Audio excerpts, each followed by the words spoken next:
अस्सलाम वालेकुम एवरीबॉडी। मेरा नाम है सुहेल अमीर अलवी। हमने ये जो कलाम सीरीज शुरू की है, इसमें मैथमेटिक्स वाला जो पोर्शन है जो कि 20 नंबर का आता है वो मैं डील करूँगा। मैं अपने बारे में बता दूं थोड़ा सा। मैं MTech second year final year का स्टूडेंट हूँ, अलीगढ़ मुस्लिम यूनिवर्सिटी से बिलोंग करता हूँ और मैं टीचिंग में पिछले 7-8 सालों से हूँ। ठीक है, तो ये जो कलाम सीरीज है जिसमें हम PYQ सॉल्व कर रहे हैं, उसी में जो है हम मैथमेटिक्स वाला जो पोर्शन है 2023-24 पेपर का, वो हम आज देखेंगे। ठीक है बच्चों, चलिए शुरू करते हैं पहले क्वेश्चन से। ठीक है, पहला क्वेश्चन देखते हैं। विच of the following is not a solution? कौन सा नॉट अ सॉल्यूशन, कौन सा सॉल्यूशन नहीं है of the equation x - 3y = 5?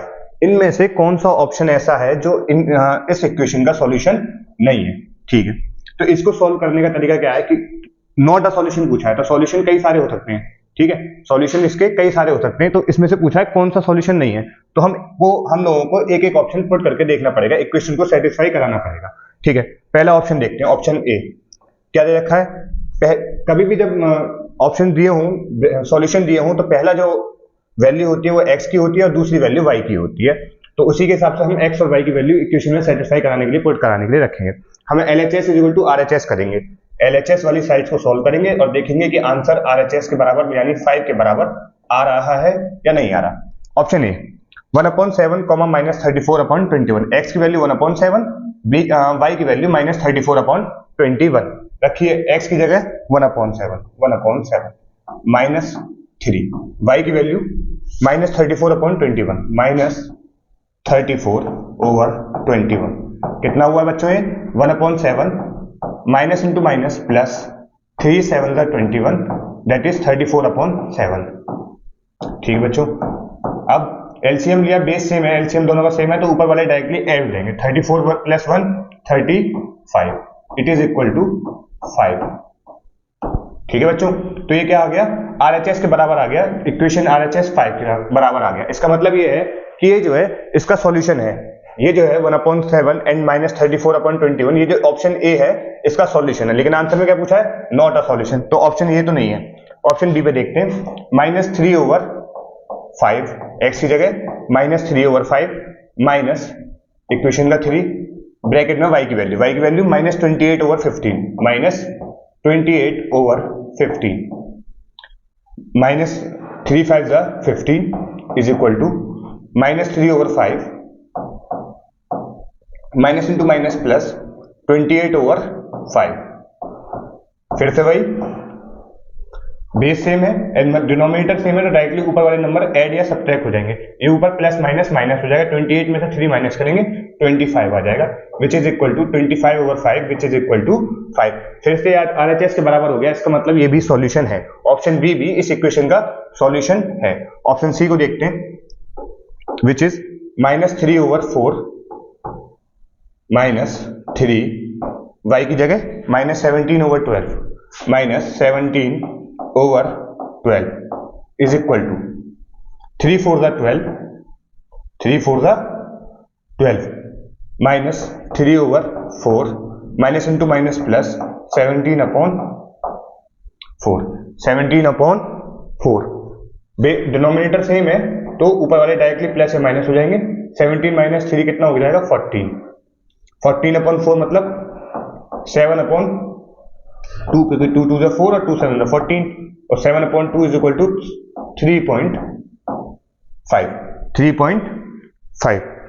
ठीक है, तो ये जो वैल्यू है ये इसका सॉल्यूशन नहीं है, ये इसका सॉल्यूशन नहीं है। ऑप्शन सी जो है सॉल्यूशन नहीं है। पूछा क्या है? नॉट अ सॉल्यूशन, तो ये आंसर करेक्ट हो जाएगा। ऑप्शन डी और देख लेते हैं, ये सेटिस्फाई करना चाहिए।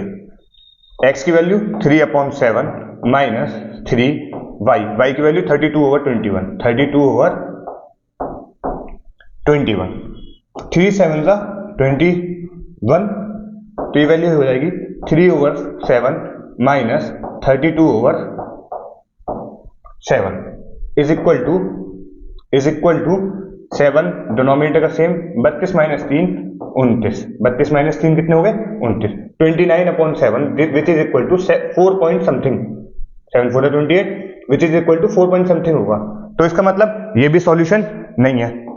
इसका मतलब ये भी सॉल्यूशन नहीं है, मतलब दो आंसर करेक्ट आंसर हो गए इस क्वेश्चन के, दो ऑप्शन जो है वो करेक्ट आंसर हो गए, ऐसा नहीं हो सकता। लेकिन ये जो क्वेश्चन था ये ओमिट हुआ था, ये क्वेश्चन जो था 111 पेपर में से ओमिट हुआ था। क्यों? क्योंकि दो ऑप्शन करेक्ट आंसर हो गए थे। अगर ये ओमिट नहीं होता, पेपर में टाइपिंग एरर हो गया था, अगर ये ओमिट नहीं होता, करेक्ट ऑप्शन इस क्वेश्चन का जो डी ऑप्शन है उसमें -32 होना चाहिए था। उसमें क्या होना चाहिए था? -32। अगर ये -32 होता तो ये क्वेश्चन ओमिट नहीं होता, ऑप्शन सी करेक्ट आंसर बन के चला जाता। देख लेते अगर -32 होता तो -32 यहां माइनस आएगा, ये प्लस हो जाएगा। जैसे ये प्लस हुआ तो 32 और 3 35 हो जाएंगे। कितने हो जाएंगे? 35 हो जाएंगे।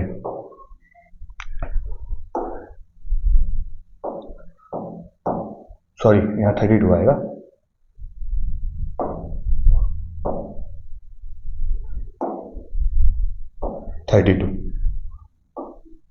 यहां 35 हो जाएगा।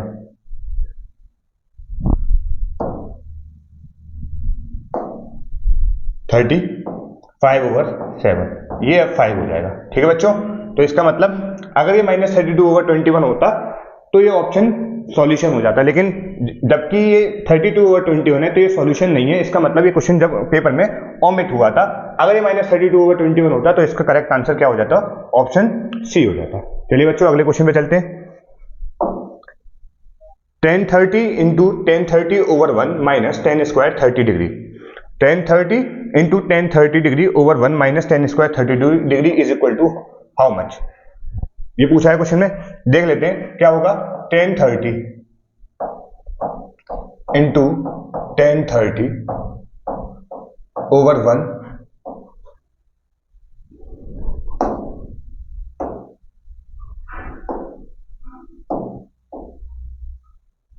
minus 10 square 30 minus 10 square 30 degree is equal to how much? ठीक है, 1030 into 1030 कितना होता है? 1030 into 1030 क्या हो जाएगा? 10 square 30 डिवाइड बाई 1 है तो कोई दिक्कत ही नहीं है, minus 10 square 30 degree is equal to, ये प्लस ये माइनस, तो आंसर क्या आना चाहिए? 0। अब ऑप्शन चेक कर लेते हैं। cos 60 की वैल्यू 1/2, cos 60 की वैल्यू 1/2, sin 60 की वैल्यू 0 नहीं होती, sin 60 की वैल्यू 0 नहीं होती, sin 0 होता है बस। ठीक है ना, sin 60 की वैल्यू 0 नहीं है, tan 60 की वैल्यू 0 नहीं है, sin 30 की वैल्यू 1/2, तो इसका मतलब कोई भी ऑप्शन करेक्ट नहीं है, कोई भी ऑप्शन करेक्ट नहीं है। फिर से ये क्वेश्चन में कहीं टाइपिंग एरर हुआ है जिसकी वजह से ये आंसर इसमें से कोई सा भी ठीक नहीं है। ये क्वेश्चन फिर से ओमिट हुआ था, ये क्वेश्चन फिर से ओमिट हुआ था। इसका आंसर या तो sin 0 होगा या cos 90 होगा, ठीक है, जो कि ऑप्शन में है ही नहीं। अगले क्वेश्चन पे चलते हैं। तो ये क्वेश्चन को ओमिट हुआ था, ये वाला क्वेश्चन भी। अगला क्वेश्चन देखते हैं। In what ratio does the line x minus y minus 2 is equal to 0? एक लाइन है, क्या है उसका equation of line? x minus y minus 2 is equal to 0. Divide the line segment joining the points 3, -1 and 8, 9। ये जो question है coordinate geometry से question है, क्वेश्चन को देख के पता चल रहा है कोऑर्डिनेट ज्योमेट्री से क्वेश्चन है, जिसमें ये पूछ रहा है कि एक लाइन सेगमेंट है x minus y minus 2। For example मैं ड्रॉ कर लेता हूं दोनों लाइनों को ग्राफ पे। ठीक है, ये 0, ये y ऊपर और इधर की तरफ x। तो पहले ये वाली लाइन अगर मैं ड्रॉ करूं x minus y minus 2, x minus y minus 2, तो अगर मैं x की वैल्यू 0 रखूंगा, x की वैल्यू अगर 0 रखी जाए तो यहीं इधर लिख लेता हूं x minus y minus 2 is equal to 0। x की वैल्यू 0 हो गई तो minus y minus 2 is equal to 0, तो y की वैल्यू कितनी हो जाएगी? -2। y की वैल्यू कितनी हो जाएगी? -2। ठीक है, तो x की वैल्यू अगर 0 है तो y की वैल्यू कितनी है? -2। तो एक पॉइंट तो ये हो गया 0, -2।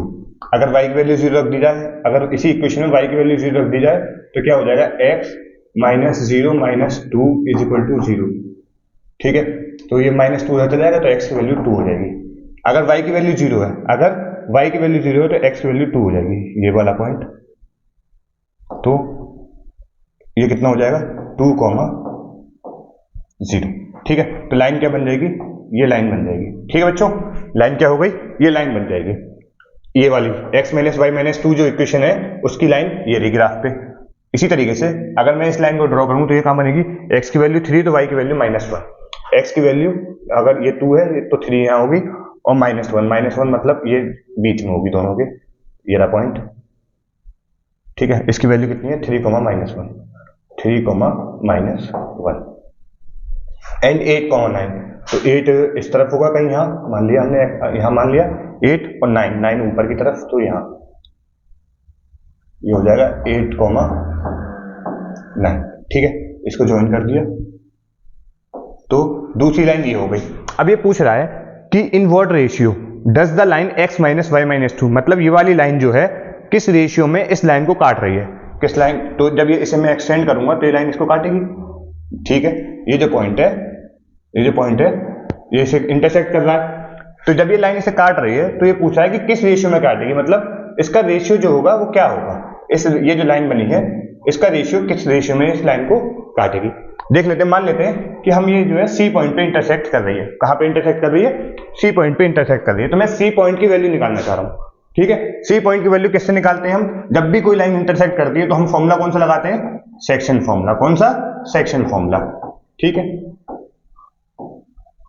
सेक्शन फॉर्मूला लगाता हूं। और मैंने ये मान लिया कि ये जो लाइन काट रही है किस रेशियो में काट रही है, m/n के रेशियो में काट रही है, किस रेशियो में, m/n के रेशियो में काट रही है, ठीक है बच्चों। तो जो सी पॉइंट है उसके कोऑर्डिनेट x, y क्या हो जाएंगे, फॉर्मूला आप लोगों को याद होगा, mx2 plus nx1 divided by m+n, ये तो x कोऑर्डिनेट हो जाएगा। इसी तरीके से y कोऑर्डिनेट क्या हो जाएगा, my2 plus ny1 divided by 2, ठीक है बच्चों। अब m और n तो हमने अज्यूम किए, x1 x2 की वैल्यू हमारे पास है तो हम इसे रख लेते हैं, cx, y will be equal to m, तो हमने अज्यूम किया है x2 की वैल्यू कितनी है, x2 की वैल्यू कितनी है, ये सेकंड कोऑर्डिनेट है, ये पहला कोऑर्डिनेट है, ये x2 की वैल्यू कितनी हो गई, 8 हो गई, x2 की वैल्यू कितनी हो गई, 8, तो ये हो जाएगा 8m, कितना, 8m। इसी तरीके से n की वैल्यू कितनी है, n तो n है, x1 की वैल्यू कितनी है, x1 कितना है 3, तो 3n divide by m+n, comma y2 की वैल्यू कितनी है 9m, और n तो n और y1 की वैल्यू कितनी है -1, तो -1 into n -n divided by m+n divided by m+n, ठीक है बच्चों। तो जो सी पॉइंट है उसके हमें कोऑर्डिनेट मिल गए इन फॉर्म ऑफ रेशियो जो कि m और n है, ठीक है बच्चों। अब ये जो m और ये जो सी पॉइंट है ये इस इक्वेशन को तो भी ये जो सी पॉइंट है जो इंटरसेक्ट कर रहा है, तो ये जो लाइन है x - y - 2 वाली, इस पे भी तो आ रहा है, मतलब ये जो पॉइंट है ये दोनों लाइनों पे आ रहा है, इस वाली लाइन की इक्वेशन को भी सेटिस्फाई करेगा और इस वाली लाइन को भी इक्वेशन को भी सेटिस्फाई करेगा। तो मैं बस यही कर रहा हूं, क्या कर रहा हूं कि जो x - y - 2 वाली जो वैल्यू है, x - y - 2 वाली जो इक्वेशन है इन पॉइंट से सेटिस्फाई करा रहा हूं, ठीक है।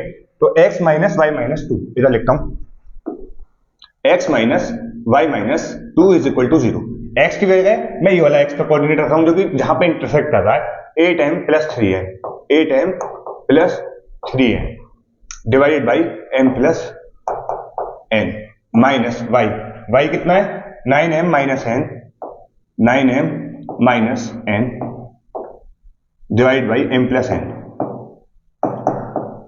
-2 इज इक्वल टू 0, ठीक है बच्चों।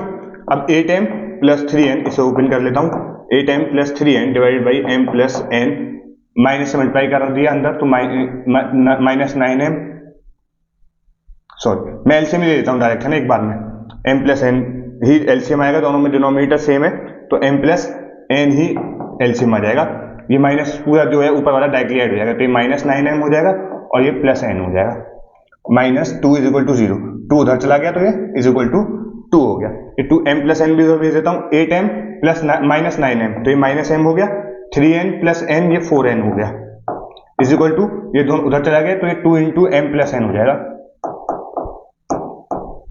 ठीक है।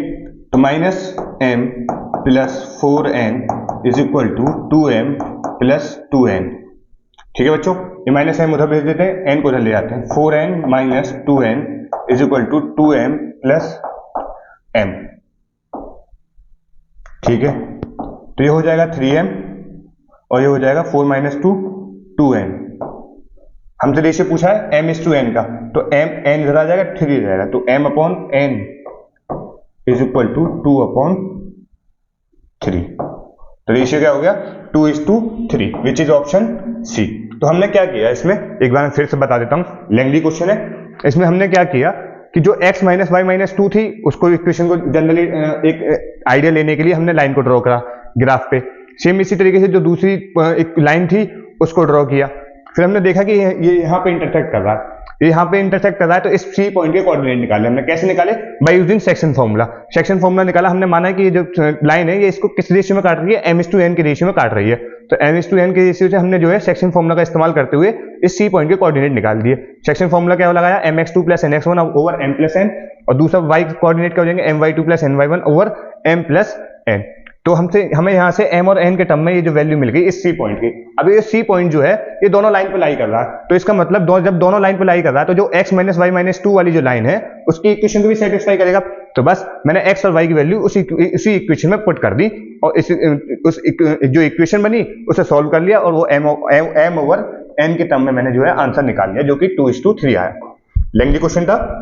इस बार का 2023 का पेपर जो था इसमें मैथमेटिक्स बहुत हार्ड पूछी गई थी। जो लेवल ट्रेंड चला हुआ आ रहा था पहले से, जो 2021, 22 और 2020 के पेपर में जो ट्रेंड चला हुआ आ रहा था उससे बहुत लेवल जो है ऊपर पूछा था क्वेश्चन का। आप देखेंगे जब अब ये और सीरीज जब हम देखेंगे 2023 के बाद, जब 2022 का पेपर अपलोड होगा, 21 का होगा, 20 का होगा, तो उसमें आप देखेंगे कि जो पहले मैथ पूछी गई है वो बहुत आसान है इस कंपेरेटिव टू इस पेपर के। Sorry, if 3 coins are tossed simultaneously, अगर 3 सिक्के एक साथ उछाले जाएं, कितने, 3 coins are tossed simultaneously, probability का सवाल है। Then the probability of getting at least 2 heads, तो 2 हेड मिले, कम से कम हमें कितने हेड मिले, 2 हेड मिले, उसकी प्रोबेबिलिटी क्या होगी।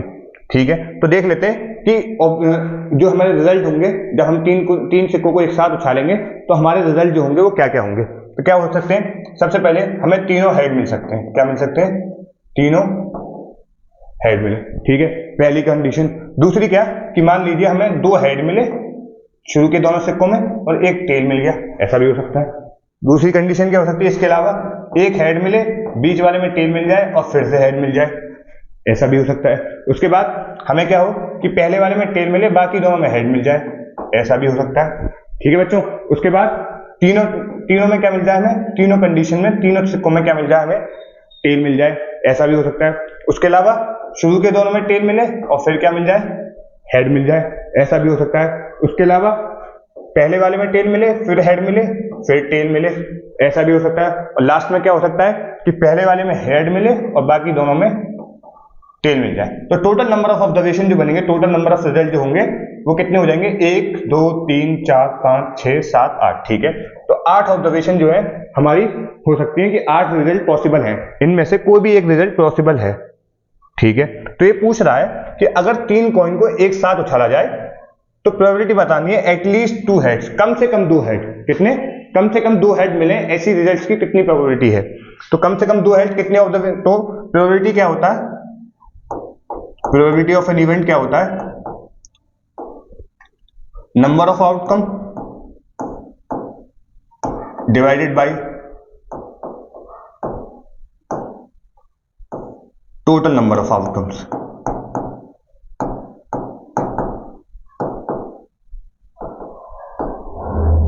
Total number of outcomes, number of outcomes at least 2 head वाली कितनी है जो हमसे पूछा है।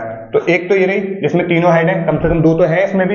एक ये रही जिसमें 2 हेड है, एक टेल है। फिर से एक और ये रही जिसमें कितने हैं, एक हेड, 2 हेड है और एक टेल है। ठीक है, 3 तो ये हो गई। और चौथी कौन सी हो गई, एक चौथी ये हो गई जिसमें 2 हेड है, एक टेल है। बाकी इसमें 3 हेड है, तीनों टेल है, 2 टेल है, इसमें 2 टेल है, इसमें भी 2 टेल है। ठीक है बच्चों, तो कितनी प्रोबेबिलिटी हो गई, कितने आउटकम ऐसे हो गए जिसमें कम से कम 2 हेड है, 4। टोटल नंबर ऑफ आउटकम कितनी है, 8। तो आंसर क्या हो जाएगा, 1/2। तो आंसर क्या हो जाएगा, 1/2। अगले क्वेश्चन पे चलते हैं, 1/2 देख लेते हैं कौन सा ऑप्शन है। ऑप्शन बी करेक्ट आंसर हो जाएगा। अगले क्वेश्चन पे चलते हैं 115 पे। द कर्व्ड सरफेस एरिया, कौन सा surface area? Curved surface area. ठीक है बच्चों, curved surface area of a right circular cylinder is 4.4 square metre. कितना? 4.4। तो CSA दे रखा है कितना?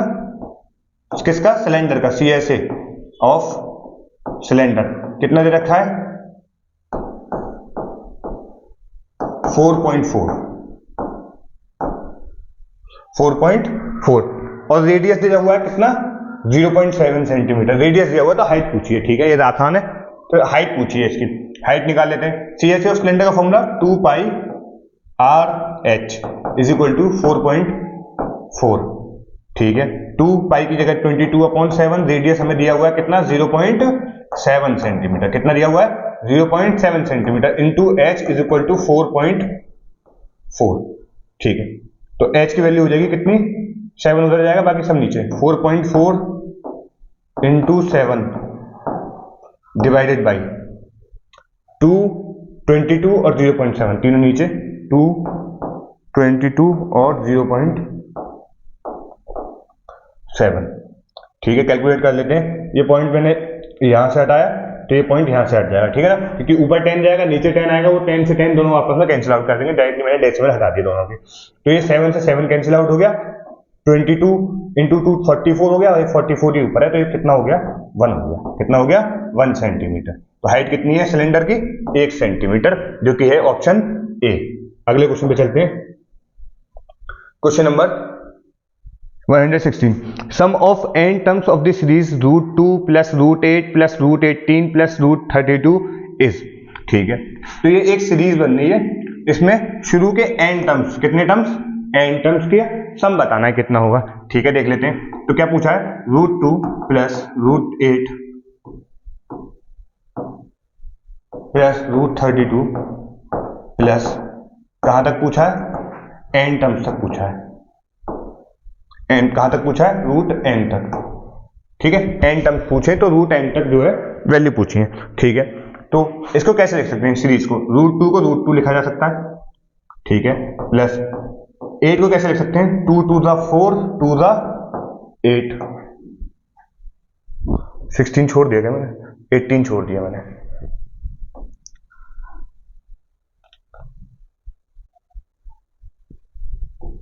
यहां पे 18 हो रहे, प्लस √32 प्लस। ठीक है, ये हो जाएगा 2 to the 4 to the 8। 8 को ऐसे लिखा जा सकता है। 18 को कैसे लिखा जा सकता है? 2 इंटू 3 इंटू 3, 3 3 9 to the 18।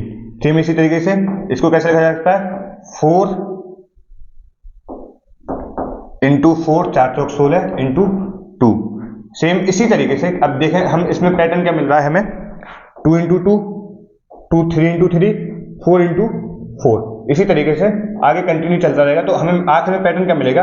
और सब में मल्टीप्लिकेशन आखिर में 2 हो रहा है, मतलब √2 सब में अंदर मिल रहा है और n जो है बाहर आ रहा है। जो नंबर है, जितने नंबर, जैसे ये फर्स्ट प्लेस पे है, तो इस 2 को भी अगर मैं लिखना चाहूं इसी पैटर्न में, तो कैसे लिख सकता हूं? इस पैटर्न इसी लिखना चाहूं तो कैसे लिखता हूं? 1 इंटू 1 इंटू 2। ठीक है, कैसे लिखा जा सकता है? 1 इंटू 1 इंटू 2। मैं इसी पैटर्न में सबको लिख रहा हूं, 3 इंटू 3 इंटू 2। 18 को कैसे लिखते हैं? 3 इंटू 3 इंटू 2। अब आप पैटर्न समझने की कोशिश करिए। इसे 1 इंटू 1, ये स्क्वायर से बाहर आ जाएगा 1√2। 2 इंटू 2, ये स्क्वायर से बाहर आ जाएगा 2√2। 3 इंटू 3, स्क्वायर से बाहर आ जाएगा तो 3√2। 4 इंटू 4, स्क्वायर से बाहर आएगा, रूट से बाहर आएगा तो 4√2। सेम इसी तरीके से ये जो बनेगा पैटर्न, ये इसमें क्या बनेगा? n into 2। ठीक है बच्चों? ठीक है, इसे बाहर ले आया 1 से, तो ये क्या हो जाएगा? 1√2। कितना हो जाएगा? 1√2 प्लस ये क्या हो जाएगा? 2√2। अगला क्या हो जाएगा? 3√2। 3√2 अगला क्या हो जाएगा? 4√2 प्लस इसी तरीके से जो nth टर्म होगा उसमें क्या हो जाएगा? n√2। क्या हो जाएगा? n√2। ठीक है, यहां से √2 कॉमन दिखाई दे रहा है, √2 ले लिया, क्या बन गया? 1 प्लस 2 प्लस 3 प्लस 4 प्लस कहां तक? n तक। n तक ऐड हो जाएगा। ठीक है बच्चों, अब हम लोगों को पता है सम ऑफ n टर्म्स, मतलब वो भी कौन से, 1 से शुरू है तो नेचुरल नंबर है। Sum of n natural numbers का फॉर्मूला क्या होता है, sum of n natural number, आप लोगों को पता होगा डायरेक्ट क्या होता है, नेचुरल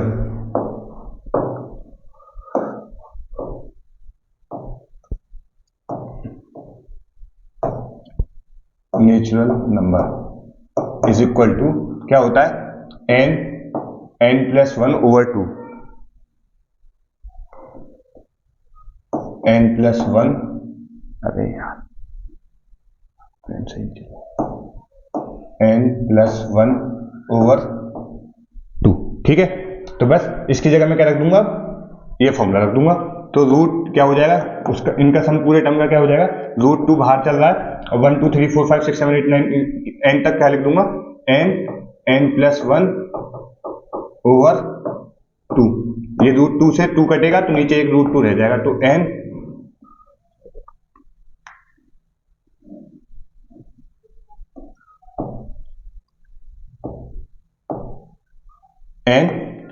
प्लस 1 ओवर √2। ठीक है, आंसर देख लीजिए कौन सा है, option D. Option D correct answer हो जाएगा, n प्लस 1 ओवर √2। अगले क्वेश्चन पे चलते हैं, question number 170। Select the correct statement, इनमें से एक स्टेटमेंट बताना है कौन सा करेक्ट है।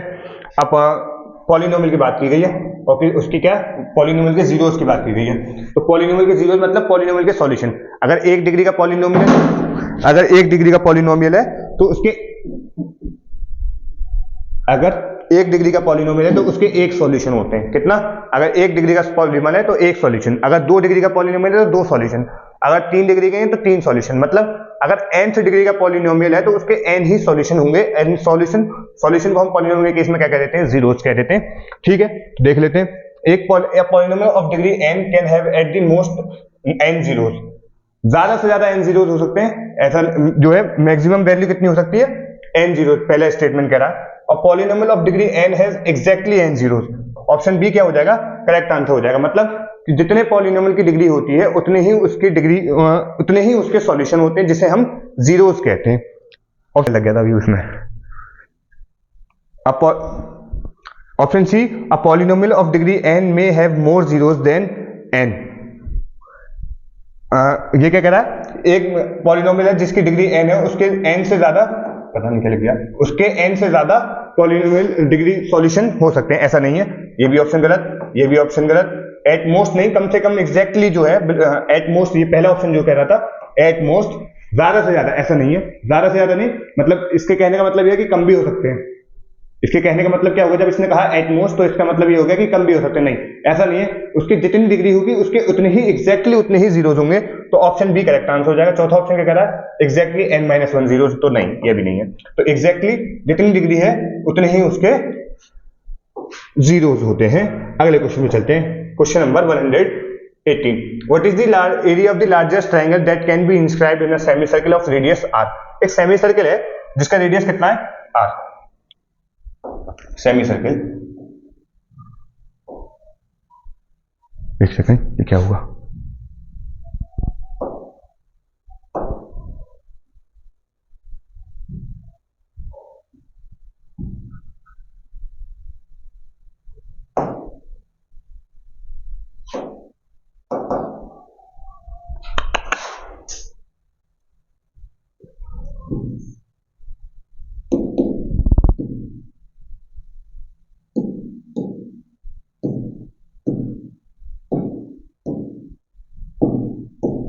पेन क्यों नहीं चल रहा।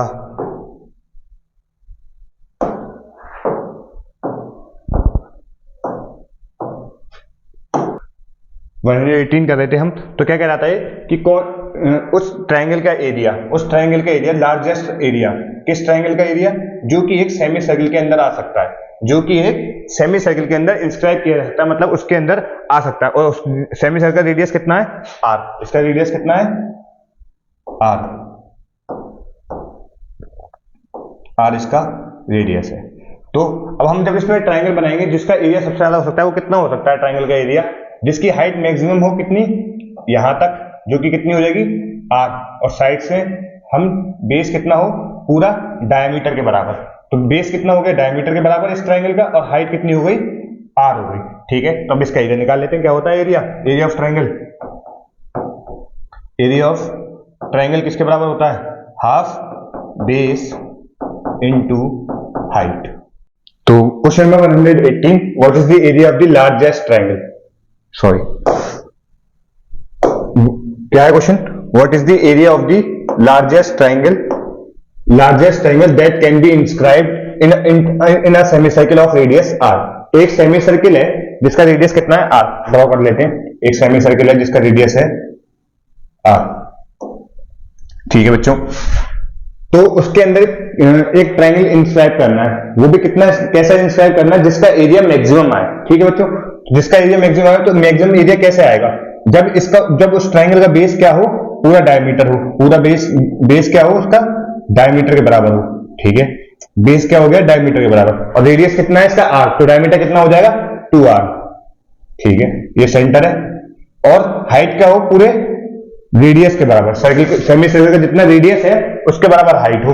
ठीक है, तो ये जो है ट्राइंगल कैसे बन जाएगा, इस तरीके का हमारा ट्राइंगल बन जाएगा, जिसका एरिया जो है लार्जेस्ट होगा, मैक्सिमम होगा एक सेमी सर्किल के अंदर, जिसका रेडियस कितना है r। तो इसकी हाइट जो होगी, बेस कितना हो गया 2r, और हाइट कितनी हो गई इसकी r, रेडियस के बराबर। ठीक है, सॉल्व कर लेते हैं एरिया ऑफ ट्राइंगल। अब area of triangle is equal to half base into height. Half base कितना है 2r के बराबर, और हाइट कितनी है r के बराबर, तो 2 से 2 कैंसिल आउट हुआ, r इंटू r कितना हो गया r स्क्वायर। तो एरिया कितना हो जाएगा ट्राइंगल का r square, which is option A. तो ऑप्शन ए करेक्ट आंसर हो जाएगा। अगला क्वेश्चन देखते हैं जो कि है 119। The rational number can also be written as परिमेश, can also be written as, मेरा डायरेक्टली फ्लो में पड़ गया। ठीक, यहीं तक है, वो हिंदी में है। अब जिन लड़कों को हिंदी में कंफर्टेबल, जो बच्चे हिंदी में कंफर्टेबल है वो हिंदी में क्वेश्चन को पढ़ सकते हैं। सॉल्यूशन में जो है उसी तरीके से दोनों लैंग्वेज में बता रहा हूं आप लोगों को। तो rational number can also be written as, rational number को हम और कैसे लिख सकते हैं, तो इससे पहले हमें समझना होगा कि रेशनल नंबर होते क्या है। तो रेशनल नंबर क्या होते हैं, वो नंबर जो p अपॉन q की फॉर्म में लिखे जा सके, इस फॉर्म में p अपॉन q की फॉर्म में लिखे जा सके, where q should not be equal to 0, और q क्या हो 0 के बराबर नहीं होना चाहिए। अगर 0 के बराबर हो जाएगा तो वो ये, अगर कोई भी नंबर अगर 0 से डिवाइड कर देंगे तो उसकी हम उससे डिफाइन ही नहीं कर सकते, नॉट डिफाइंड नंबर हो जाएगा। ठीक है, देखते हैं तो रेशनल नंबर को किस फॉर्म में लिखे जाते हैं, p अपॉन q की फॉर्म में लिखे जाते हैं। तो इसी कॉन्सेप्ट से दो नंबर तो वैसे ही हट जाएंगे, ऑप्शन ए भी नहीं होगा आंसर, और ऑप्शन सी भी नहीं होगा, क्यों, क्योंकि ऑलरेडी डेसिमल में लिखे होंगे। अब या तो आंसर बी होगा या आंसर डी होगा, तो या तो 3/10 होगा या फिर 1/3 होगा। अब रेशनल नंबर जो होते हैं वो हमेशा टर्मिनेट होते हैं, रेशनल नंबर जो होते हैं टर्मिनेट, डेसिमल के बाद आके टर्मिनेट हो जाते हैं। रेशनल नंबर जो है वो डेसिमल के बाद आके टर्मिनेट हो जाते हैं। तो उसी कॉन्सेप्ट से ये आंसर चेक कर लेते हैं। अब 3/10 क्या हो गया, मतलब अगर मैं डेसिमल फॉर्म में लिखूंगा तो 0.3 और 1/3 को लिखूंगा तो ये क्या हो जाएगा 0.3333, इसी तरीके से टर्मिनेट नहीं हुआ, ये जो है अपने आप को रिपीट करता रहेगा। यहाँ पे ये जो हो जाएगा कौन सा हो जाएगा 0.3333। ये इरेशनल नंबर तो नहीं है, ये इरेशनल तो नंबर नहीं है, लेकिन ये रेशनल नंबर क्यों नहीं है, क्योंकि ये टर्मिनेट नहीं हो रहा, एक वैल्यू टर्मिनेट नहीं हो रही। लेकिन बी ऑप्शन में हम देख रहे हैं कि नंबर जो है p अपॉन q की फॉर्म में भी लिखा हुआ है और टर्मिनेट भी हो रहा है, तो ऑप्शन बी जो है 3/10 आंसर करेक्ट हो जाएगा। अगले क्वेश्चन पे चलते हैं, क्वेश्चन नंबर, ठीक है, उससे पहले जब ये कलाम सीरीज चल रही है, अभी हमने ये कलाम सीरीज शुरू की है, इसके बाद जिसमें हम PYQ कर रहे हैं सॉल्व, है ना, जब ये PYQ solve complete, solution complete हो जाएगा तो हम उसके बाद कलाम बैच लेके आएंगे, इसमें हम AME BS जो है उसे कवर करेंगे। ठीक है, अगले क्वेश्चन पे देखते हैं, identify the incorrect statement. Incorrect statement को आइडेंटिफाई करना, पता करना इनकरेक्ट स्टेटमेंट को। तो ऑप्शन देखते हैं, पहला option all square rectangle, all square are rhombus, all rectangle are parallelogram and all rectangle are rhombus. तो ज्योमेट्री का क्वेश्चन है, देख लेते हैं किस किस की बात की है। स्क्वायर की बात की है, हमें डिस्क्राइब करना पड़ेगा स्क्वायर की प्रॉपर्टीज क्या होती है, देखना पड़ेगा। सेम रोम्बस की बात की है, रेक्टेंगल की बात की है और पैरेललोग्राम की बात की है।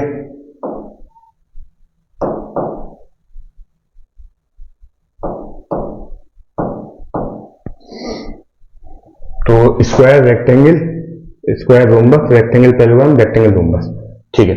इन 4 ज्योमेट्रिकल फिगर की बात की गई है, ठीक। तो अब हम देख लेते हैं कि इनमें रिलेशन पूछा है कि सारे स्क्वायर रेक्टेंगल हो सकते हैं। तो पहले हमें समझना पड़ेगा स्क्वायर क्या होते हैं। स्क्वायर क्या होते हैं? स्क्वायर वो फिगर होता है जिसकी 4 साइड होती हैं, ठीक है, सबकी 4 साइड है और चारों साइड आपस में क्या होती हैं? बराबर। चारों साइड आपस में क्या होती हैं? बराबर होती है और हर एंगल 90 डिग्री का होता है। सारे एंगल किस डिग्री के होते हैं? 90 डिग्री के होते हैं, ठीक है। तो स्क्वायर में क्या होता है कि चारों साइड बराबर है, चारों एंगल 90 डिग्री के हैं, ठीक है। और जब चारों साइड बराबर है, चारों एंगल 90 डिग्री के हैं, जब चारों एंगल 90 डिग्री के हैं तो इसका मतलब ये है कि ये जो साइड्स हैं, ये आमने सामने वाली जो अपोजिट साइड्स हैं स्क्वायर की, वो आपस में पैरेलल भी हैं। कैसी हैं? पैरेलल भी होती हैं, ठीक है। तो पहला रिलेशन कह रहा है स्क्वायर आर रेक्टेंगल। और रेक्टेंगल क्या होते हैं? रेक्टेंगल में अपोजिट साइड बराबर होती हैं, चारों आपस में बराबर नहीं होती, सिर्फ अपोजिट साइड बराबर होती है, एंगल 90 डिग्री की होती है। ये बात सही है, एंगल जो होते हैं वो 90 डिग्री के होते हैं, मतलब अपोजिट साइड इक्वल है और पैरेलल है और चारों एंगल किस डिग्री के? 90 डिग्री के। तो अगर कोई रेक्टेंगल है, अगर कोई स्क्वायर है तो वो रेक्टेंगल भी होगा। अगर कोई स्क्वायर है तो रेक्टेंगल भी होगा। क्यों रेक्टेंगल होगा? रेक्टेंगल होने के लिए क्या जरूरी है कि अपोजिट साइड इक्वल हो, तो स्क्वायर की अपोजिट साइड इक्वल होती है, और अपोजिट साइड पैरेलल हो तो अपोजिट साइड पैरेलल है, ठीक है, और चारों एंगल 90 डिग्री के हो, चारों एंगल 90 डिग्री के। तो सारे रेक्टेंगल स्क्वायर होते हैं। तो पहला ऑप्शन तो सही है, ये बात सही है। हमें बताना है इनकरेक्ट स्टेटमेंट। तो पहला ऑप्शन तो आंसर नहीं होगा, आंसर नहीं होगा, बात सही है। लेकिन option B, all square are rhombus. Rhombus क्या होते हैं?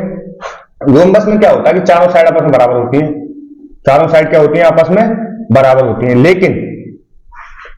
लेकिन चारों साइड आपस में बराबर होती हैं, लेकिन एंगल 90 डिग्री के नहीं होते। इसमें क्या होता है? 2 एंगल एक्यूट एंगल होते हैं और 2 ऑब्ट्यूस एंगल होते हैं। 2 एंगल 90 डिग्री से छोटे होते हैं और 2 एंगल 90 डिग्री से बड़े होते हैं, ठीक है।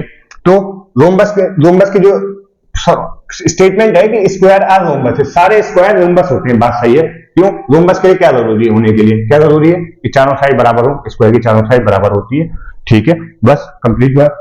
और 2 एंगल एक्यूट होते हैं उसमें, 2 एंगल एक्यूट से ज्यादा होते हैं, इसमें सारे एंगल जो है 90 डिग्री के हैं, ठीक है, स्क्वायर के अंदर। तो ये बात भी ठीक है कि ऑप्शन बी जो है बात ठीक है, लेकिन आंसर ये नहीं होगा क्योंकि हमसे इनकरेक्ट बात पूछी गई है। तीसरा ऑप्शन देखते हैं, ऑल रेक्टेंगल्स आर पैरेललोग्राम। सारे रेक्टेंगल पैरेललोग्राम होते हैं। पैरेललोग्राम के लिए अपोजिट साइड पैरेलल होती हैं। अपोजिट साइड क्या होती हैं? पैरेलल होती हैं और इक्वल होती हैं। पैरेलल भी होती हैं और इक्वल भी होती हैं, ठीक है। तो वही बात, पैरेललोग्राम के लिए अपोजिट साइड इक्वल होनी चाहिए और पैरेलल होनी चाहिए। रेक्टेंगल के अंदर भी ऐसा होता है, अपोजिट साइड इक्वल भी होती हैं और पैरेलल भी होती हैं। तो ऑप्शन जो सी है वो भी स्टेटमेंट करेक्ट है। All rectangles are rhombus. सारे रेक्टेंगल रोम्बस होते हैं। क्या कह रहा है? सारे रेक्टेंगल रोम्बस होते हैं। रोम्बस के लिए क्या जरूरी है? पहला क्राइटेरिया क्या है कि चारों साइड आपस में बराबर हो। रेक्टेंगल में ऐसा नहीं होता, रेक्टेंगल में सिर्फ और सिर्फ अपोजिट साइड्स बराबर होती हैं। तो सारे रेक्टेंगल रोम्बस नहीं हो सकते, ठीक है बच्चों। तो ये ऑप्शन जो है इनकरेक्ट ऑप्शन है। जब ये इनकरेक्ट है तो हमसे आंसर यही पूछा है कि हमें इनकरेक्ट ऑप्शन को ही बताना है कौन सा है, तो ऑप्शन डी जो है वो इनकरेक्ट हो जाएगा। अगले क्वेश्चन पे चलते हैं। Question number 121, which of the following are factors of 6, 8, 2 नहीं है, 2 नहीं है, ये स्क्वायर है। ये क्या है? Square. 6a square plus 3ab plus 4bc plus 8ac, इनमें से कौन सा जो है फैक्टर है ये बताना है। चेक कर लेते हैं, एक एक ऑप्शन को सॉल्व कर लेंगे। 6a square plus 3ab plus 4bc plus 8ac, ठीक है। तो एक एक ऑप्शन चेक कर लेते हैं। सबसे पहले ऑप्शन ए को चेक करते हैं। 2a इंटू 3a मल्टीप्लिकेशन होगा ना, 2a into 3a, 2 3 6, a into a square, 6a square. 2a into 2c, 2 2 4, 4ac plus का, ठीक है। 3 into 3, 9, 9bc, 9ab, 9ab plus 3 into 2, 3 2 6bc, 3 2 6bc। Option B देखते हैं। 6a into a, 6a square, 6a into c, 6ac plus 6ac 2b into A plus 2ab,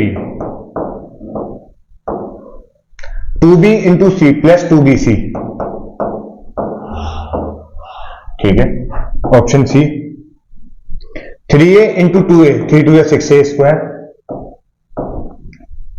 3a इंटू b 3ab,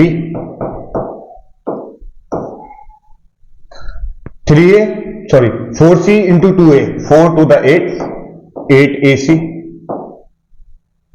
and 4c into b तो 4bc।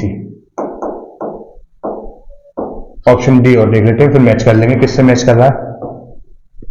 2a into 3a 6a square, 2a into 2b 4b 4ab, plus c into 3a 3ac, plus c into 2b 2bc। तो अब देख लेते हैं 6a square तो सब में है, उसके बाद 3ab चेक करो किस इसमें 3ab ना इसमें है, ab का टर्म 9ab नहीं है, तो ऑप्शन ये नहीं है। 2ab ऑप्शन ये भी 2ab हमें चेक करना है, 3ab ये भी नहीं है। उसके बाद ab का टर्म 3ab, तो ये ऑप्शन हो सकता है। और आखिरी इसमें ab का टर्म 4ab है, तो ये भी ऑप्शन नहीं है। इसको पूरे को मैच करके देख लेते हैं ऑप्शन सी को। तो 6a स्क्वायर का टर्म 6a स्क्वायर, ठीक है। ab का टर्म 3, ab का कोफिशिएंट 3, ठीक है। ac का कोफिशिएंट 8, ac का कोफिशिएंट 8, bc का कोफिशिएंट 4, bc का कोफिशिएंट 4। तो ऑप्शन सी जो हो जाएगा हमारा करेक्ट आंसर हो जाएगा।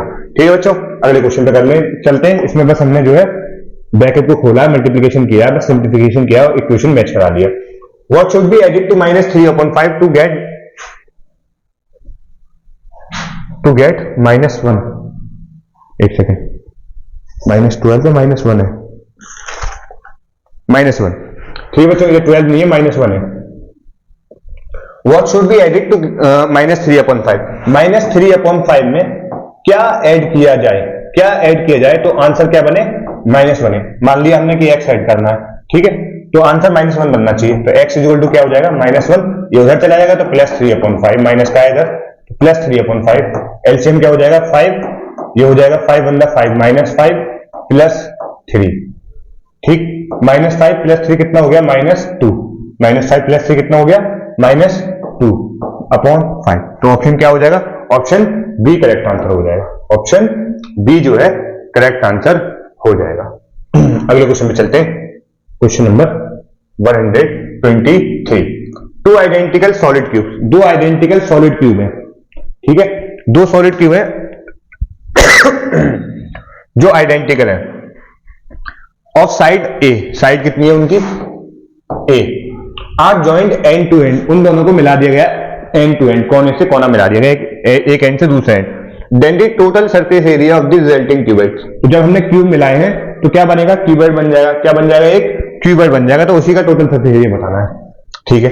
तो मैं यहाँ पे 2D में ही डायग्राम बना सकता हूँ, डायग्राम में 2D में ही बना सकता हूँ, या फिर 3D में बनाने की कोशिश करता हूँ। चले, ये मान लिया एक क्यूब है,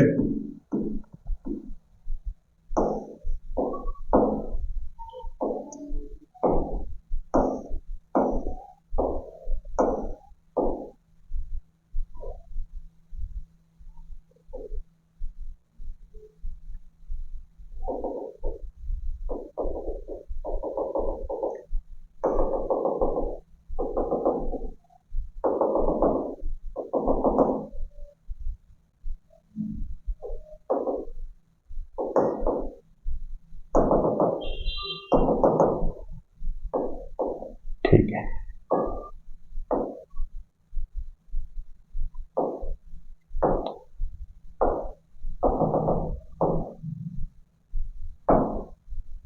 ठीक है बच्चों, तो ये जो मैंने दो क्यूब बना दिए जो कि कैसे जुड़े हुए हैं, एंड टू एंड, एक एंड से दूसरा एंड इन दोनों का जुड़ा हुआ है।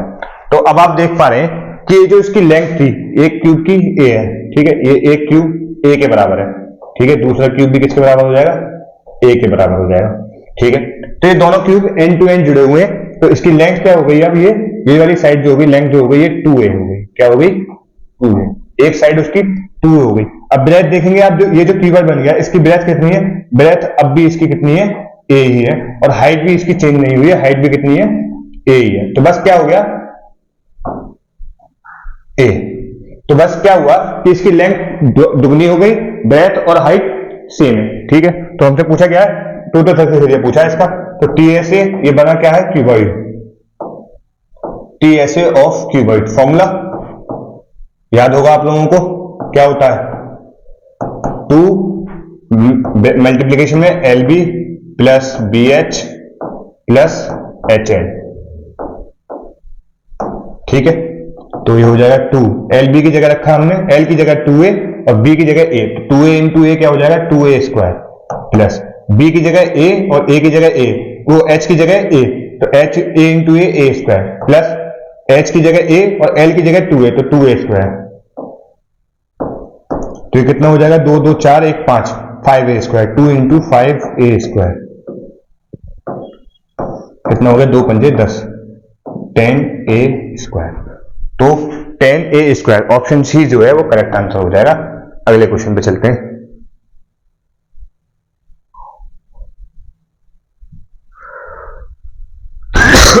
क्वेश्चन नंबर 124, क्वेश्चन पढ़िए आप लोग तब तक।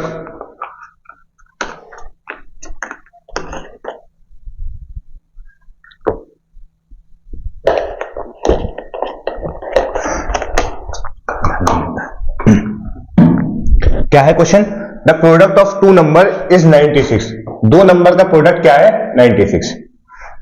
If the smaller one of these two number, इनमें से जो छोटा नंबर है, पहले लिख ही लेता हूं उसको, मैंने मान लिया एक नंबर x है, दूसरा नंबर y है, तो इन दोनों का प्रोडक्ट कितना है, 96। इन दोनों का प्रोडक्ट कितना है, 96, ठीक है। अब इसमें से जो छोटा नंबर है, मान लिया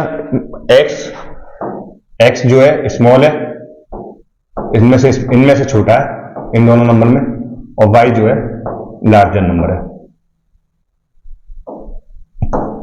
लार्जर नंबर, ये कौन सा है, स्मॉल नंबर, ठीक है। तो क्या कह रहा है कि इफ द स्मॉलर वन, इनमें से जो छोटा है, of these two numbers is doubled, x को छोटे वाले को डबल कर दिया 2x, and the bigger one is increase by 4, और जो बड़ा वाला जो कि y है उसे इंक्रीज कर दिया 4 से, मतलब y plus 4, then the product, फिर इनका प्रोडक्ट जो होगा मतलब 2x into y plus 4, then the product of these number is increase by 160, तो इनका जो प्रोडक्ट है तो वो इन 160 से इंक्रीज कर दिया, मतलब 96 तो ऑलरेडी था, इसमें 160 और बढ़ गया, ठीक है।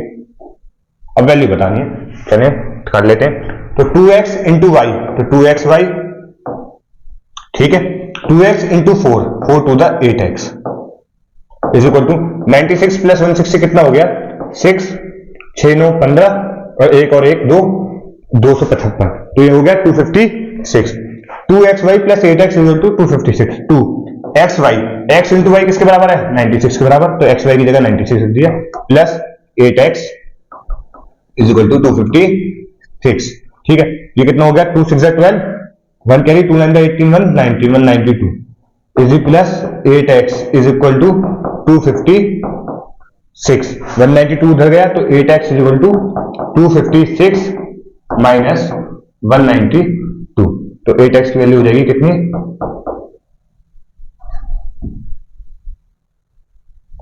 8x की वैल्यू हो जाएगी कितनी, 256 माइनस 192, 6 में से 2 गए 4 और 15 में से 9 गए 6, 2 में से 1 गया 0, 1 में से 1 गया 0, तो 64, 8x is equal to 64, 8x is equal to 64, तो x की वैल्यू कितनी हो जाएगी, x की वैल्यू कितनी हो जाएगी, 64 डिवाइडेड बाई 8, तो x की वैल्यू हो जाएगी 8, ठीक है। तो x की वैल्यू कितनी हो गई, 8, हमसे पूछा x की वैल्यू कितनी हो गई, 8, एक सेकेंड, 8, ठीक है। x की वैल्यू कितनी हो जाएगी, 8, और y की अगर वैल्यू हमें पता लगानी है तो कैसे निकाल सकते हैं, x की वैल्यू 8, y की जगह into y is equal to 96, और y क्या हो जाएगा 96 ओवर 8, तो 12 8 96 12, तो y की वैल्यू कितनी हो जाएगी 12, लेकिन हमसे स्मॉलर नंबर पूछा है तो x की वैल्यू होगी 8, तो ऑप्शन बी करेक्ट आंसर हो जाएगा। अगले क्वेश्चन पे चलते हैं, question number 125, what is the solution set, what is the solution set, इनमें से जो ऑप्शन दिए हुए हैं इनमें से कौन सा सॉल्यूशन है, इनमें से सेट, इनमें से ये जो सारे सेट दिए हुए हैं, 4 सेट दिए हुए हैं, इनमें सॉल्यूशन दिए हुए हैं, एक्स की वैल्यूज दी हुई हैं, तो इनमें से कौन सी एक्स की वैल्यू है। तो ये जो है हमारी इक्वेशन दी हुई है 6x² plus 1/x² minus 35 bracket में x plus 1/x plus 62 equal to 0। ठीक है, तो पॉलिनोमियल का सवाल है, इसके सवाल पूछे। अच्छा, हमने अभी एक क्वेश्चन देखा था इससे पहले जिसमें हमें बताना था कि अगर डिग्री n है तो उसके जीरो भी एग्जैक्टली n होंगे। तो इसकी डिग्री बताइए कितनी है, इसकी डिग्री कैसे निकालेंगे, तो इसे जो है हमें स्टैंडर्ड फॉर्म में लेके आना पड़ेगा। a इंटू एक्स की पावर जितनी डिग्री बन रही है प्लस b इंटू उससे n-1 जितनी पावर है।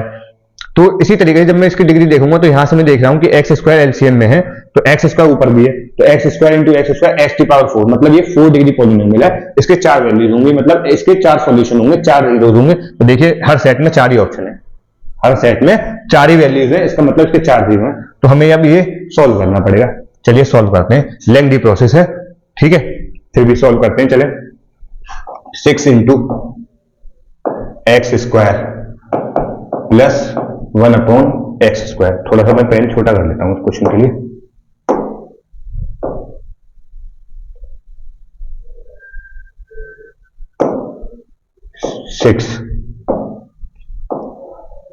ठीक है, दिखाई दे रहा होगा आप लोगों को। 6 into x² plus 1/x² minus 35x plus 1/x plus 62 equal to 0। ठीक है, आसान करने के लिए मैं x प्लस 1/x को क्या मान लेता हूं, y के बराबर मान लेता हूं। ठीक है बच्चों, अब अगर मैं x प्लस 1/x का स्क्वायर कर दूं तो क्या हो जाएगा, ये कितना हो जाएगा, x² प्लस 1/x² क्या हो जाएगा, x प्लस 1/x का square x² plus 1/x² plus 2ab x into 1/x,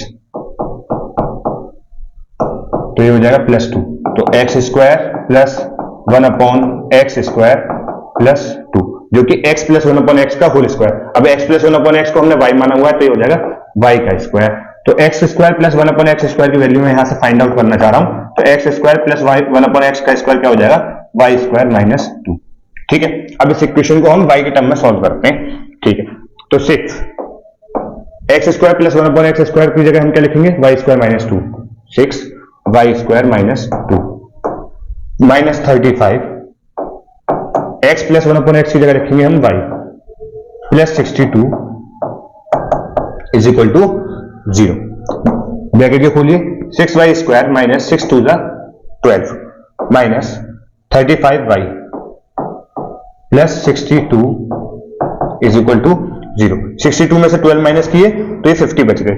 6y² minus 35y plus 50 is equal to 0। ठीक है, तो हमारी इक्वेशन क्या बनी, 6y² minus 35y plus 50 is equal to 0। अब इस इक्वेशन को सॉल्व करते हैं, लिख लेता हूं दोबारा, 6y² minus 35y plus 50 is equal to 0। अब इक्वेशन को सॉल्व करने का तरीका क्या है, या तो मिडिल टर्म स्प्लिट कर लें या फिर हम क्वाड्रेटिक फॉर्मूले से आंसर निकाल लें। तो इसका मिडिल टर्म स्प्लिट कर लेते हैं। तो मिडिल टर्म स्प्लिट करने का तरीका 50 इंटू 6 300y²। इसके दो टर्म में इसे स्प्लिट करना है इस तरीके से कि मल्टीप्लिकेशन 300y² आए और एडिशन और सब्ट्रैक्शन उन दोनों नंबर का माइनस 35y आए। ठीक है, तो 300 को कैसे करेंगे कि ये आ जाए, हाँ 15 दूनी 30, तो 15y एंड 20y। ठीक है, ये माइनस में है तो माइनस हो जाएंगे दोनों, क्योंकि अगर ये माइनस में दोनों को ऐड करेंगे तो माइनस 35 और मल्टीप्लाई करेंगे तो 300y²। ठीक है, देख लो इसे, 6y² minus 15y minus 20y plus 50 is equal to 0।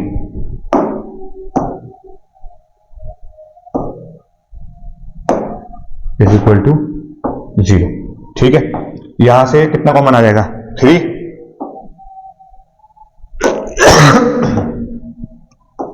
3y common आ गया तो बच गया क्या अंदर, 2y minus 5, 3 5 15y।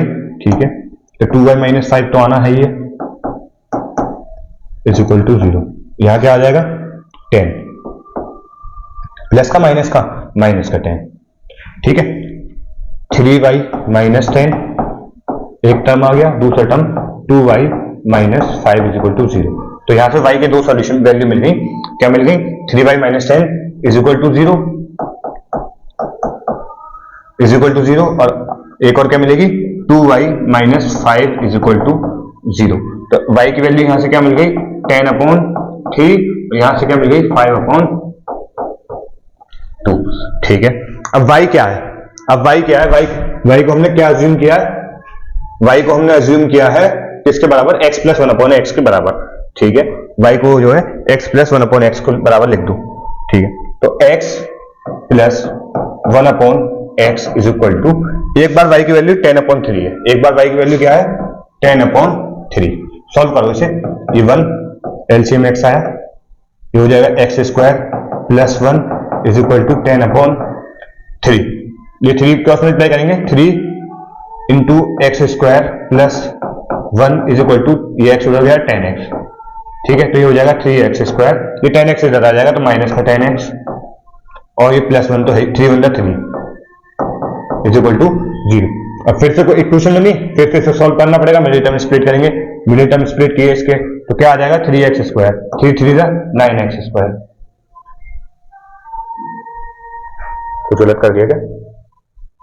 3 3 9x square, ठीक है, 9x स्क्वायर। तो इसमें करा हमने, तो क्या बन जाएगा? मल्टीप्लिकेशन 9x इंटू एक्स, दोनों माइनस के, ठीक है। तो minus 9x minus x plus 3 is equal to 0। Common ले लीजिए 3x, यहां से 3x कॉमन लिया तो क्या बच गया? 3x 1 माइनस, सॉरी 3x क्यों कॉमन आएगा? 3 आएगा बस, कुछ गलत कर रहा हूँ। 3x minus 9x, 3x common ले लिया, 1 माइनस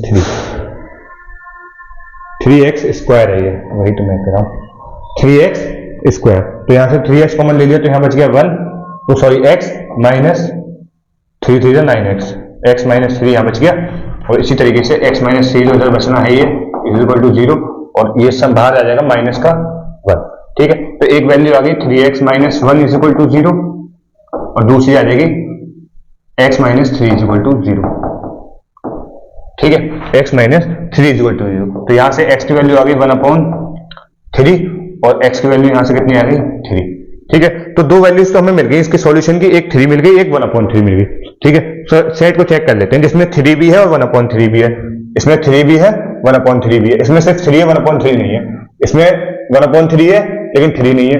इसमें 3 है और 1/3 भी है। अब या तो आंसर ये है या फिर ये है, मतलब मैं चाह रहा था कि यहीं से मिल जाए तो ऑप्शन मिल जाएगा हमें, लेकिन ऐसा नहीं है कि दो ऑप्शन में वैल्यू है, तो फिर से हमें आखिरी जो वैल्यू है वो भी चेक करनी पड़ेगी। वो कैसे चेक करेंगे? हमें पता है कि y की हमें दो वैल्यू मिली थी, एक तो 10/3 से हमने सॉल्व कर लिया तो x की दो वैल्यू मिल गई। अब y की 5/2 से फिर से सॉल्व करेंगे तो x की दो और वैल्यू, फाइनल वैल्यू जो है वो हमें मिल जाएगी। तो इक्वेशन क्या बन रही थी? देखिए इक्वेशन बन रही है x square plus 1/x is equal to जो y है, ठीक है। तो मैं फिर से लिख लेता हूं, x square plus 1 divided by x is equal to y। y की वैल्यू कितनी है? 5/2। एक बात याद रखिएगा बच्चे, जब भी हम B.Ed कोई भी पेपर हो तो मैथमेटिक्स रीजनिंग वाला जो पोर्शन होता है ये टाइम कंज्यूमिंग पोर्शन होता है, इसे हमेशा आखिर में करना है।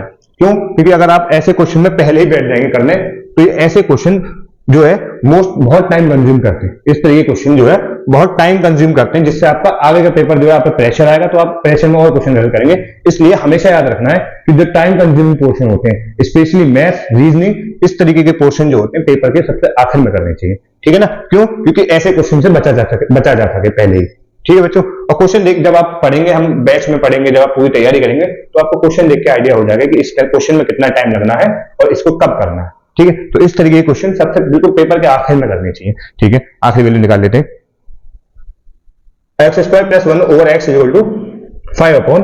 क्रॉस मल्टीप्लिकेशन करते हैं, 2 into x square plus 1 is equal to 5x। तो ये हो जाएगा 2x square plus 2/2 is equal to 5x। ये हो जाएगा 2x square minus 5x plus 2 is equal to 0, ठीक है। मिडिल टर्म स्प्लिट करके करते हैं फिर से, ये 2 टू 4x स्क्वायर बन गया 4x स्क्वायर, तो ये लिख देंगे हम x इंटू 4x, क्या हो जाएगा x इंटू 4x, वो भी माइनस का, ठीक है। 2x square minus x minus 4x plus 2 is equal to 0। यहां से x कॉमन, ये बच गया 2x माइनस 1, और 2x माइनस 1 तो बचाना है ही हमें, तो ये हो जाएगा माइनस का 2 बाहर हो जाएगा इज इक्वल टू 0, ठीक है। तो यहां से x minus 2 is equal to 0 एक वैल्यू मिली, और दूसरी वैल्यू क्या मिल जाएगी, एक तो x माइनस 2 मिल गई और दूसरी 2x minus 1, 2x minus 1 is equal to 0। तो x की वैल्यू 2 आ गई और एक x की वैल्यू 1/2 आ गई। अब सेट चेक कर लीजिए, एक वैल्यू 1/3 है, दूसरी 3 है, एक तीसरी 2 है और एक चौथी 1/2 है। अब देख लीजिए, ठीक है। तो हम अब B और C तो वैसे ही कर चुके थे ना, B और C तो ऑप्शन नहीं है, बाकी देख लेते हैं। जिसमें 2 और 1/2, तो इसमें 2 भी है 1/2 है, तो ये ऑप्शन यही करेक्ट हो जाएगा। इसमें 2 तो है लेकिन -2 है, ये नहीं है, ठीक है ना। तो ऑप्शन ए जो है करेक्ट आंसर हो जाएगा। लेकिन क्वेश्चन बहुत लेंथी था, इसलिए मैंने आप लोगों को पहले ही बता दिया कि मैथमेटिक्स, रीजनिंग जैसे क्वेश्चन सबसे आखिर में करने चाहिए और ऐसे क्वेश्चन से बचना चाहिए। पर्टिकुलरली इन पेपर में ऐसे क्वेश्चन, अभी तो मैंने सॉल्व करा दिया, लेकिन ऐसे क्वेश्चन में पेपर में बचना चाहिए। क्यों? क्योंकि ये बहुत टाइम कंज्यूमिंग क्वेश्चन होते हैं, ऐसे क्वेश्चन को छोड़ देना बेटर है। अगर आपके पास आखिर में टाइम बचता है, अगर आपके पास आखिर में टाइम बचता है, तो आप ऐसे क्वेश्चन में हाथ डालिए, ठीक है। वैसे ऐसे क्वेश्चन से मोस्ट ऑफ द टाइम बचना चाहिए। अब आप खुद देखिए, अगर एकेडमिक में आएगा तो 6 से 7 नंबर का क्वेश्चन है, ठीक है, एकेडमिक्स में। अगला क्वेश्चन, क्वेश्चन नंबर 126।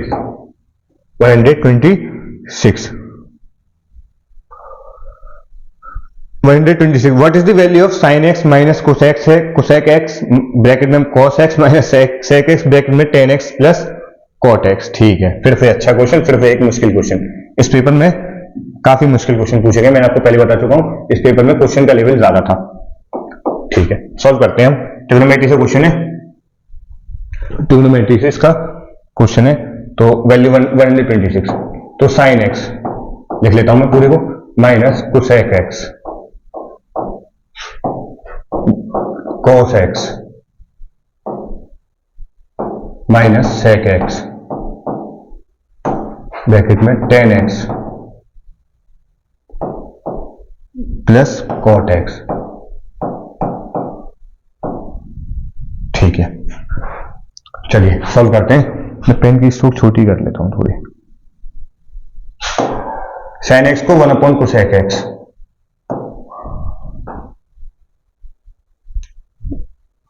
साइन को मत चेंज कीजिए, कोसेक को चेंज करिएगा। ठीक है, साइन एक्स को साइन एक्स लीजिए, sine x minus cosec x को 1/sin x। ठीक, cos x को cos x रहने दीजिए, sec x को चेंज करिए 1/cos x। ठीक, tan x को लिखिए sin x over cos x plus cot x को लिखिए cos ओवर sin। तो मैंने पूरी में साइन या cos में कन्वर्ट कर लिया पूरी इक्वेशन को। ठीक है ना, चलिए E1 इसका एलसीएम ले लीजिए, तो नीचे एलसीएम आ जाएगा sin x पहले वाले टर्म में, ये 1 sin x को 1 से डिवाइड किया तो sin x आएगा, sin x का मल्टीप्लाई sin x से sin square x minus 1। Same इसी तरीके से मल्टीप्लिकेशन जब हम करेंगे तो क्या आ जाएगा, cos square x minus 1 over cos x bracket. इसका एलसीएम क्या जाएगा, sin x cos x, नहीं, हाँ ठीक है, sin x cos x। ठीक है, cos से cos तो sin बचा, sin into sine sin square x plus sin से sin cos बचा, cos into cos cos square x। अब हमें पता है क्या होता है कि sin स्क्वायर थीटा, मतलब sin square theta plus cos square theta is equal to, मैं थीटा बोल रहा हूं, लिखे एक्स। ठीक है, एक्स में लिखते हैं sine square x plus cos square x is equal to 1। तो साइन स्क्वायर एक्स माइनस 1, ये कॉस स्क्वायर एक्स उधर गया, तो sine square x minus 1 is equal to minus cos square x, ठीक है। तो sine square x minus one की जगह क्या आ जाएगा, कॉस स्क्वायर एक्स, वो भी माइनस का cos square x divided by sine x. Same इसी तरीके से cos square x minus one किसके बराबर होगा, minus sine square x divided by cos x. और sine square x plus cos square x क्या होता है, one over sine x into cos x, ठीक है बच्चों। माइनस से माइनस कट गया, ये कह दीजिए कि मल्टीप्लाई होगा तो प्लस हो जाएगा, माइनस इंटू माइनस प्लस, कटेगा नहीं प्लस हो जाएगा, ठीक है। लेकिन कॉस से यहां से एक स्क्वायर हट जाएगा, इसी तरीके साइन से ये कट जाएगा, ठीक है। इस कॉस से फिर से पूरा कॉस कटेगा और इस साइन से पूरा साइन कट जाएगा, ठीक है। तो minus into minus plus one, और one minus into minus plus हो गया और वन बच गया, तो प्लस वन आंसर आ गया, is equal to one. Option D जो है करेक्ट आंसर हो जाएगा। अगले क्वेश्चन पे चलते हैं, question number 127। A certain amount of money at simple interest becomes 4 times in 24 years। एक अमाउंट ऑफ मनी है जो कि कितना हो गया, 4 गुना हो गया, उसका कितना मनी कितना हो गया, वो 4 गुना हो गया, कितने टाइम में, 24 साल में। तो रेट बताना है हमें, रेट ऑफ इंटरेस्ट क्या है और किस रेट, जो इंटरेस्ट है वो किस बेसिस पे, सिंपल इंटरेस्ट है, कंपाउंड नहीं है। तो सिंपल इंटरेस्ट का formula P R T over 100। P क्या है, प्रिंसिपल कितना अमाउंट लिया है, प्रिंसिपल कितना सा हमने बोरो किया है या दिया है जो बढ़ रहा है। तो रेट, आर क्या है, रेट किस रेट पे लिया है, किस परसेंटेज पे लिया है, कितने टाइम के लिए लिया है, ओवर 100, ठीक है। तो simple interest is equal to P R T over 100। P कितना है, पी है, ठीक है। आर हमें पता करना है, टाइम कितना है, 24 साल ओवर 100। अब ये कह रहा है कि सिंपल इंटरेस्ट जो है वो कितना हो गया, 4 टाइम्स हो गया, a certain amount of money at simple interest, जो अमाउंट ऑफ मनी है वो 4 गुना हो गया, अमाउंट ऑफ मनी जो था वो 4 गुना हो गया। मतलब कि जो अमाउंट होता है वो क्या होता है हमारा, प्रिंसिपल प्लस इंटरेस्ट। नीचे लिखता हूं,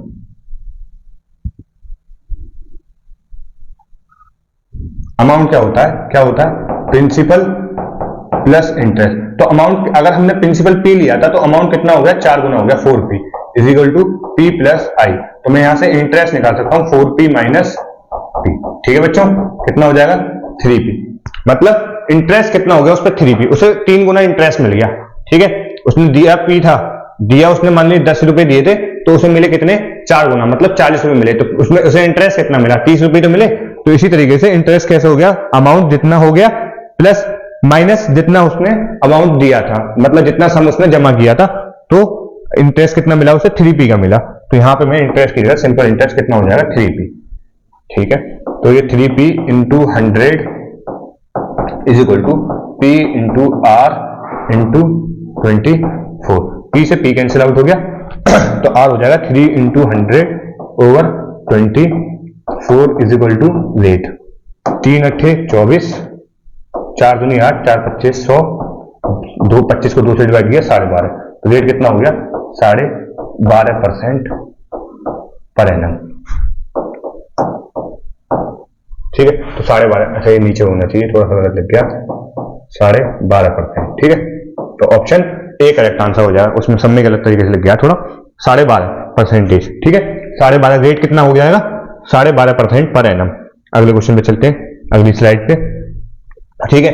जैसे मैंने आप लोगों को पता चल गया होगा कि ये जो सीरीज चल रही है, हमने इसे कलाम सीरीज का नाम दिया है। जब ये कलाम सीरीज कंप्लीट हो जाएगी, इसके बाद हम कलाम बेस लेके आएंगे, जिसमें बीएड एएमयू के साथ साथ बीएड जामिया मिलिया इस्लामिया वाला जो है बीएड है उसे भी कवर करेंगे, जिसमें हम जो हमने कलाम सीरीज शुरू की है इसमें हम जामिया के बीएड के क्वेश्चन सॉल्व करा रहे हैं। अगले क्वेश्चन में चलते हैं। If one of the zeros of the cubic polynomial x cube plus ax square plus bx, एक क्यूबिक पॉलिनोमियल है x cube plus ax square plus bx plus c, उसका एक 0 -1 है, उसका एक सॉल्यूशन जो है वो -1 है, उसका एक सॉल्यूशन जो दिया हुआ है हमें -1 दिया हुआ है, ठीक है।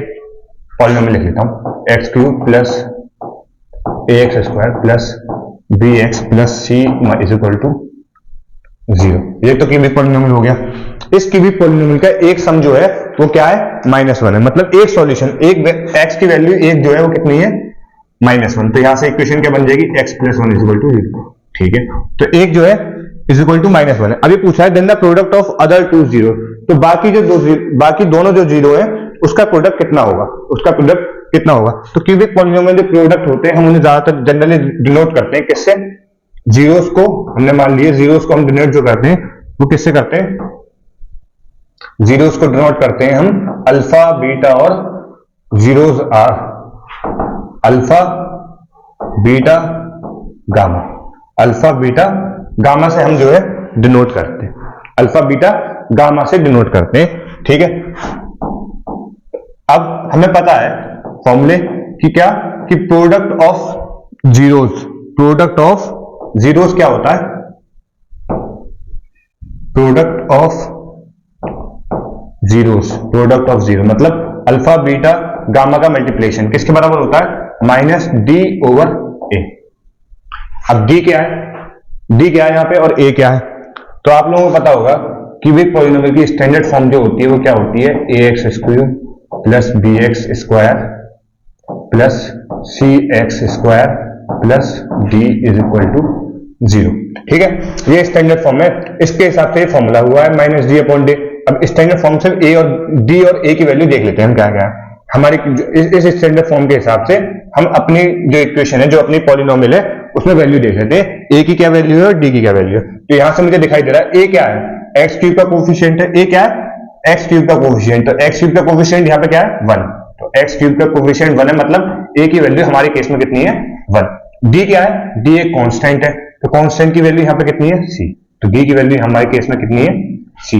तो अल्फा बीटा गामा किसके बराबर हो गए, माइनस d की जगह हमने c रख दिया जो कि हमारी वैल्यू हमारे केस में c है, और a की जगह 1 रख दिया।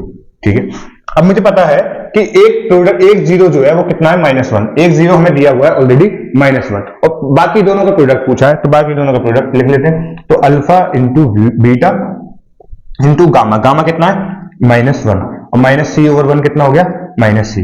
तो ये यहां से अल्फा बीटा किसके बराबर हो गया, माइनस से माइनस कैंसिल आउट हो गया, alpha beta into 1 alpha beta हो गया, अल्फा बीटा किसके बराबर हो गया c के बराबर हो गया। तो ऑप्शन देख लेते हैं, c तो ऑप्शन में नहीं है, तो ये जो c जो ऑप्शन में नहीं है मतलब आंसर जो दिया हुआ a और b के टर्म में दिया हुआ है, आंसर जो दिया हुआ है वो a और b के टर्म में दिया हुआ है। तो ठीक है, a और b के c को a और b के टर्म में निकाल लेते हैं, निकालिए c को a और b के टर्म में।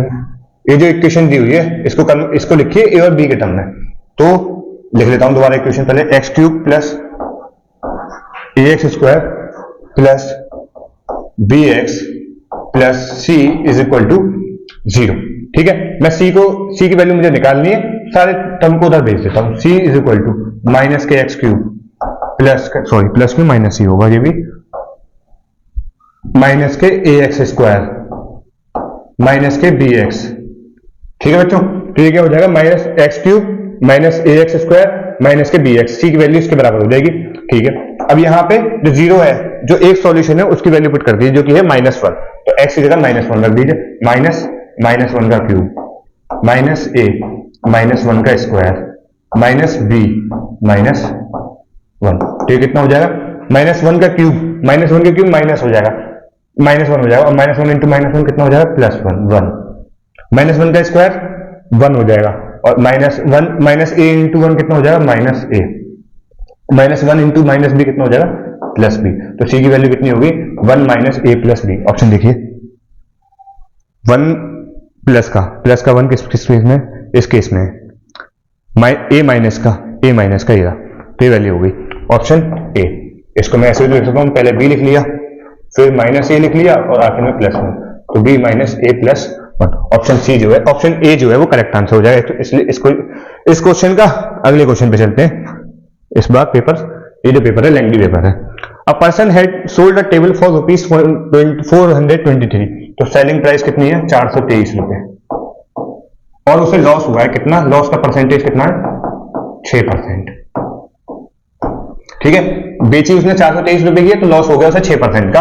तो ये कह रहा है अगर इस पर्सन को कितने रुपए में बेचनी चाहिए थी, कितने रुपए में वुड बी सोल्ड, कितने रुपए में बेचनी चाहिए थी कि प्रॉफिट कितना हो जाए 8% हो जाए, प्रॉफिट कितना हो जाए 8% प्रॉफिट हो जाए। ठीक है, तो यहां से पहले सीपी निकाल लेते हैं, इस डेटा के हिसाब से सीपी निकाल लेते हैं। सीपी का फॉर्मूला क्या होता है, 100/100, लॉस के केस में लॉस परसेंटेज माइनस का लॉस परसेंटेज इंटू एसपी, तो 100/100 माइनस लॉस परसेंटेज मतलब कितना परसेंट है, 6% का लॉस हुआ है, इंटू एसपी कितनी है, 423, ठीक है। 100/96 इंटू 423, इसे काटिए, 2 4 का 8, 2 2 8 का 16, ये कितना हो गया 50, 50 दूनी 100, ये हो जाएगा 25 दूनी 50, और ये हो जाएगा 2 4 का 2 2 का 4, 2 4 का 8, 24, और ये कितना है 423, ठीक कर रहा हूं अभी तक। 100 माइनस 1 सेकेंड, डेटा सही है, ठीक, ये 100 माइनस 6 94 होगा, 96 लग गया है।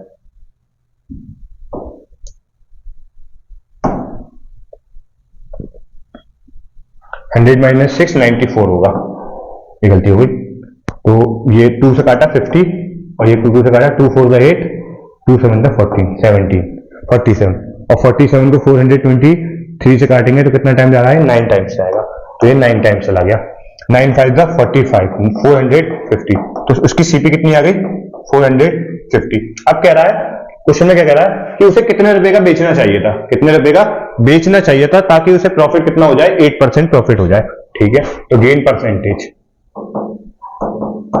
Is equal to gain over CP into 100, ठीक है। गेन परसेंटेज हमें निकालना है, कितना दिया हुआ है कि 8% का प्रॉफिट हो जाए, 8% गेन हमें पता करना है, कितने रुपए का गेन करना होगा उसे, अगर सीपी कितनी है 450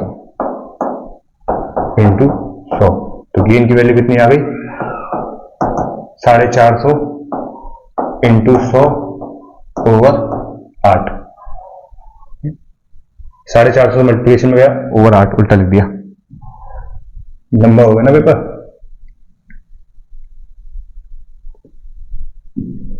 450 इंटू 8 डिवाइडेड बाई 100, 0 से 0 काटा, 5 9 का 45, 5 2 का 10, 2 4 का 8, 4 9 36, 4 9 का 36, मतलब अगर उसे 36 रुपए का प्रॉफिट होता है सीपी पे, जितने की सीपी लिए प्लस 36 रुपए ज्यादा में बेचता है, तो उसे जो है कितने का प्रॉफिट हो जाएगा, 8% का प्रॉफिट हो जाएगा, ठीक है। तो हमें क्या पूछना है, सेलिंग प्राइस बतानी है, तो सेलिंग प्राइस क्या होता है केस ऑफ गेन में, सीपी प्लस गेन, ठीक है। सीपी कितने रुपए की है, 450 रुपए की, गेन कितने रुपए का होना चाहिए, 36 रुपए का, कितना हो गया 486 रुपए, कितने रुपए की सेलिंग प्राइस होनी चाहिए, अगर वो 486 रुपए की बेचता तो उसे जो है 8% का प्रॉफिट हो जाता। अगले क्वेश्चन पे चलते हैं। Namrata can do a job in 15 दिन, नम्रता एक काम को 15 दिन में कर सकती है। In how many days Namrata and Shruti together, Namrata और श्रुति अगर साथ में काम करें together can complete the job, कितने दिनों में नम्रता और श्रुति अगर साथ में काम करती हैं तो कितने दिनों में काम कंप्लीट कर सकती हैं, इफ अगर श्रुति जो है नम्रता से कितनी है, दुगनी तेज है, श्रुति जो है काम करने के मामले में नम्रता से दुगनी तेज है, ठीक है। मतलब अगर नम्रता 15 दिन में कर रही है तो श्रुति 7.5 दिन में उस काम को कर देगी, 15/2 दिन में, मतलब नम्रता कितने दिन में कंप्लीट कर रही है, 15 दिन में, तो श्रुति कितने दिन में करेगी बच्चों, उससे दुगनी तेज है तो आधे टाइम में कर देगी, 15/2 में कर देगी। अब दोनों साथ में काम कर रही हैं, तो पहले हम यूनिटी मेथड लगाते हैं, नम्रता इन 1 डे, नम्रता एक दिन में कितना काम करेगी, नम्रता पूरा काम करने के लिए 15 दिन लग रहे हैं, तो उससे वो एक दिन में कितना काम कर रही है, 15 दिन, 1/15। इसी तरीके से श्रुति एक दिन में कितना काम कर रही है, श्रुति इन 1 डे कितना हो जाएगा, 1/15/2, जो कि बराबर हो जाएगा 2/15 के, जो कि बराबर हो जाएगा 2/15 के, ठीक है। अब दोनों मिलकर साथ में काम कर रहे हैं, नम्रता एंड श्रुति दोनों मिलकर साथ में काम कर रहे हैं इन 1 डे, तो दोनों अगर टुगेदर साथ में काम करेंगे तो एक दिन में कितना काम कर लेंगे, देखते हैं।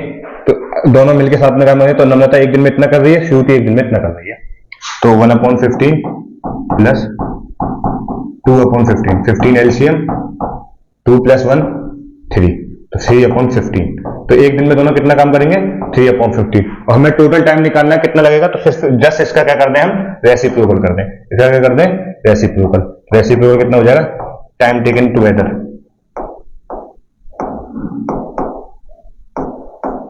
कितना हो जाएगा 15/3 जो कि हो जाएगा 5 दिन। ठीक है, ऑप्शन सी करेक्ट आंसर हो जाएगा।